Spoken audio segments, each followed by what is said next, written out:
Hello guys, আজকে আর নতুন একটা ভিডিও নিয়ে চলে আসলাম। তোমরা দেখছো ঋষি আর্টিস্ট ক্লাসিক্স চ্যানেলে, তোমাদের সবাইকে স্বাগতম। আজকে এই আর্টটা আমি আগে এটি স্কেচ করেছিলাম এবং স্কেচ কালার করছি আজকে। দেখতে পাচ্ছেন মোটামুটি তোমার সাথে কথা বলতে বলতে অর্ধেক কিন্তু কমপ্লিট হয়ে গেছে। নিচেটুকুটা কমপ্লিট হয়ে গেছে। এই নিচেটুকু কমপ্লিট হওয়ার পরে এবার আমরা করব এই নিচের ডাঁঠিটা করার পর পাতা করা হবে। করার পরে পাতায় 3টা পাতা আছে এটার।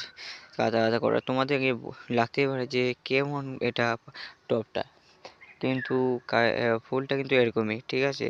তোমরা কেউ কিছু মনে করো, হালকা স্কেচ করছি, অত ডিপ স্কেচ করলে এটা ভালো লাগবে না, তাই হালকা স্কেচ করে আমি এটা ছাড়ছি। তোমাদেরকে ভালো লাগলে অবশ্যই লাইক কমেন্ট শেয়ার করবে এবং ভরে ভরে কপি করবে, আমি যদি আরও এগিয়ে যেতে পারি। Okay guys, thanks for watching. আমার আর্ট কমপ্লিট।